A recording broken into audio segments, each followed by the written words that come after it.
Hello বন্ধুরা, good morning. তো এখন বাজে প্রায় 9টা, আর 9টা থেকে আমি ভিডিওটা স্টার্ট করছি। আর আজকে আমি ভীষণ খুশি কেন বলো তো? প্রায় আজকে 1 মাস 10 দিন, হ্যাঁ। তো 1 মাস 10 দিন পরে যাচ্ছি আমি বাইরে কোথাও, তবু আবার ডাক্তার দেখাতে। তো আমার তো 1 মাস পর পর চেক আপ আর কি, হ্যাঁ। তো আমি না এবার চেক আপে যাইনি তো। যেহেতু আজকে কিন্তু জুলাইয়ের 1 তারিখ, হ্যাঁ। তো তোমরা একটু ভগবানের কাছে প্রে করো যাতে আমার এই জুলাই মাসটা ভালোভাবে কাটে, হ্যাঁ। মানে আমি চাই আমার এই জুলাই মাসটা এই 30টা দিন ভালো করে কাটুক, বাস। তারপরে আর কি তারপরে আর কি বলতে অন্য কিছু আর ভেবো না তোমরা। তারপরে মানে তোমাদের দাদাভাই এই মাসে আসবে না, বলেই দিলাম তোমাদের। হ্যাঁ, কিন্তু পরের মাসে কি কি হবে না হবে সেটা তো আমি এখন বলতে পারলাম না। কিন্তু যাই হোক, আমি চাই যে এই মাসটা আর কি জুলাইটা যেন ভালোভাবে কাটে আমার, হ্যাঁ।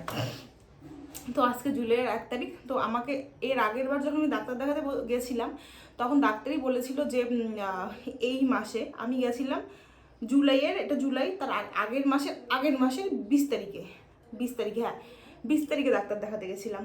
তো সেই মাসটা গেছে, মাঝখানের মাসটা গেল, এই মাস পড়লো আর কি। তো ডাক্তার বলেছিল যে এই মাসে হচ্ছে আমার একটা স্ক্যান হবে, তারপর আবার রক্তের রিপোর্ট টিপোর্ট অনেক কিছু আর কি আছে।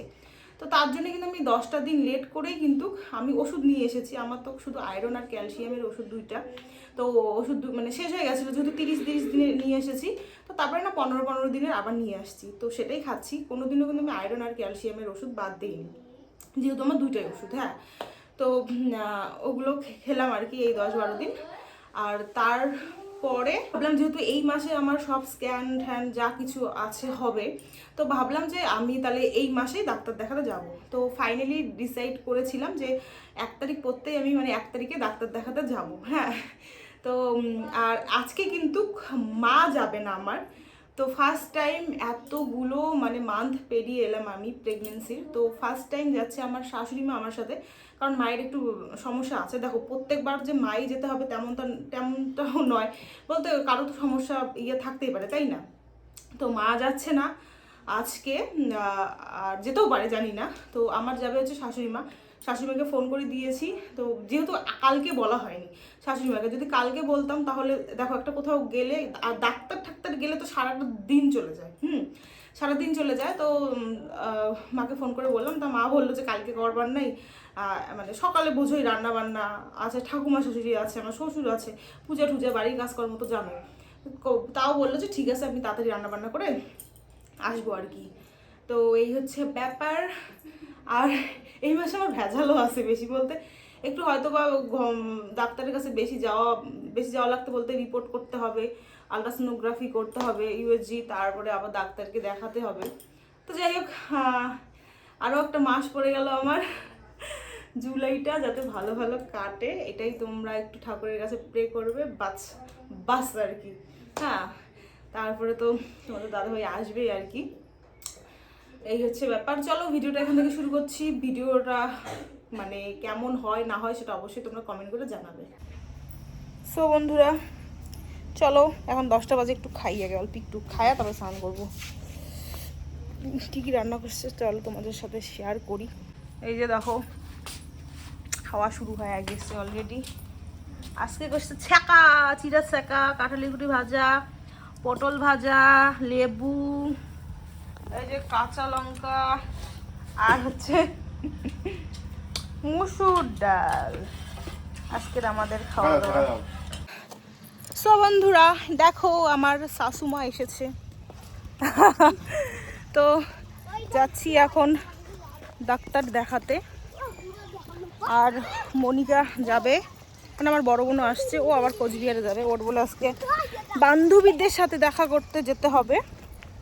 আর ওই দেখো উশুসি, ও বাড়ি ভাড়া দিবে।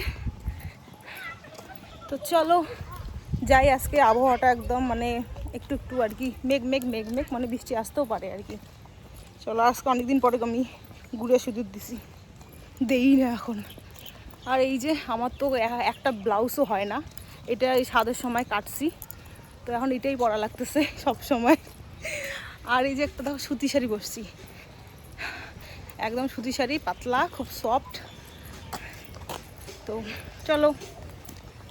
আমি কিন্তু ডাক্তার দেখানো বলো যেটাই বলো না কেন এই টোটোতেই করে টুকটাক যাতায়াত করি। আমার বাবার বাড়ি থেকে 15-20 মিনিটের রাস্তা হবে আর কি।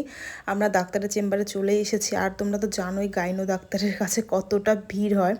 তো আজকে ডেট পার করে কিন্তু ডাক্তার দেখাতে এসেছি। ডাক্তার মানে সেই বকা দিয়েছে। তো বকা দেয়নি, কিন্তু আমি হচ্ছে প্রায় 1.5 মাসের মতন পরে ডাক্তার দেখাতে এলাম। ডাক্তারের কিন্তু চেক আপ 1 মাস পর পরই হয়। তো আমি নিজেই মানে গাফিলতি করে, এত গরম না, আর যেতেও ইচ্ছে করছিল না। আর যেহেতু কোনো অসুবিধে নেই, শুধু আয়রন ক্যালসিয়ামের ট্যাবলেটই ছিল, তো তার জন্যে আমি কয়েকটা দিন দেরি করে আর কি ডাক্তার দেখাতে আসছি। তো ডাক্তার হচ্ছে দেখলো, দেখার পরে আমি চলে এসেছি হচ্ছে আমার হচ্ছে ননাসের ভাড়া বাড়িতে। তোমরা তো জানোই আমার ছোটো ননাস হচ্ছে দিনহাটায় এখন ভাড়াতে থাকে, 2 বাচ্চাকে নিয়ে পড়াশোনা করে, 2 বাচ্চা। তো এখানেই কিন্তু ডাক্তার দেখার পরে আমরা চলে এসেছি, মানে শাশুড়ি মা আর আমি। তো এখানে খাওয়া দাওয়া করবো, একটু রেস্ট করব, আর তারপরে কিন্তু বাড়ি চলে যাব। আর দিদি কিন্তু এখান থেকে নামটা লেখায়। আর ডাক্তার কি বলেছে সেটাই আমি বলছি। তো ডাক্তার তো দেখো এইদিকে তো মেশিন টেশিন নেই যে মানে চেক করবে আর কি। তো যেহেতু আমার কয়েকদিন পরে যেটা ইউএসজি করব, সেটাতেই হচ্ছে বাচ্চার কত কেজি ওজন সেটা দেখা যাবে, মানে যেটা হয় আর কি। তো আপাতত এমনিতেই ডাক্তার মানে পেটে হাত দিয়ে যেভাবে চেক করে আর কি, নর্মালভাবে করে বলল যে বাচ্চার গ্রোথ নাকি ঠিক আছে, জলও নাকি ঠিক আছে। কারণ মানে দেখো যেহেতু ইউএসজি করা হয়নি, সেহেতু ডাক্তার তো ওভাবে মুখে বললো। আর ডাক্তারের অবশ্যই এক্সপিরিয়েন্স তো আছেই, তাই না? এত এত রুগী আর অনেক ভিড় হয় ডাক্তারের এখানে। আর এতদিনের ধরো গাইনো ডাক্তার, তাই না? তবু আর কি যতক্ষণ না আমার ইউএসজিটা হচ্ছে ততক্ষণ আমি বুঝতে পারবো না যে জল কতটা আছে বা বাচ্চার ওয়েট কতটা হলো। তবে আমাকেও বলেছে যে আমারও ওয়েটটা নাকি অনেকটাই বেড়ে গেছে। হ্যাঁ, আমিও বুঝতে পারি আমার ওয়েটটা অনেকটা বেড়ে গেছে। যখন আমি প্রথম কনসিভ করি তখন আমার ছিল 58 কেজি, এখন 58 কেজি থেকে চলে এসেছে 70 কেজি। আমার কিন্তু আজকের দিনের ওয়েট কিন্তু 70 কেজি হয়ে গেছে। তাহলে তোমরা বুঝতে পারছো, যেখানে আমার কোনো দিনও মানে 60 কেজি আমি পার করতাম না। হ্যাঁ, যেহেতু আমি একটু লম্বা চৌড়া আছি আর কি, তোমরা হয়তো দেখলেই বুঝতে পারো, সেহেতু কিন্তু আমার ওয়েট কিন্তু একদম বড়, মানে একদম ঠিকঠাক আর কি ছিল। তো তোমরা বলো তো যে ওয়েটটা কি সত্যিকার খুব মানে বেশি হয়ে গেছে? ডাক্তার তো যাই হোক বললো 2 টাইম হাঁটতে আর হচ্ছে খাওয়া দাওয়া করতে বললো। আর সত্যি কথা বলতে আমি তেমন খাইও না, যে কেন যে এত ওয়েট আমার মানে গেইন হচ্ছে আমি বুঝতেই পারছি না। তো যাই হোক, চেষ্টা করব যে আরও কম কম খাওয়ার। দেখো ভাত আরও তুলে দিলাম। আমি এরকমই কিন্তু বাড়িতেও ভাত খাই, হঠাৎ হঠাৎ কোনো দিনও একটু হয়তো বেশি খাই। তো যাই হোক, মানে ওয়েটটাকে ঠিক রাখতে লাগবে।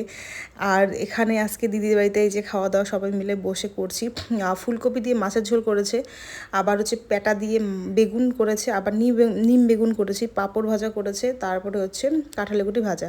আমি তো বেগুন খাবো না, তো তার জন্যই বেগুন আমি নেইনি, শুধু হচ্ছে মাছের ঝোল ফুলকপি দিয়ে আর হচ্ছে তোমার এই যে কাঁঠালেগুটি ভাজা, এটা দিয়ে খাচ্ছি। দেখো আমার ভাগনা হচ্ছে ভিডিও করে দিচ্ছে আর আমরা বসে বসে খাচ্ছি। সত্যি অনেক দিন পরে আজকে আমি একটু বাইরে এলাম, খুবই ভালো লাগে। তোমরা তো জানোই আমি খুবই ঘুরু করতে পছন্দ করি। অনেক দিন মানে ঘরবন্দি জীবন না, সত্যি আর ভাল লাগে না আমার। কেন জানি না মনে হয় যে কবে হসপিটালের দিন কবে আসুক, হসপিটালে যায় কয়েকদিন সারাই খেয়ে আসি, এরকম একটা মানে আমারও যে ভাবনা চিন্তা কি না কি বলবো আর।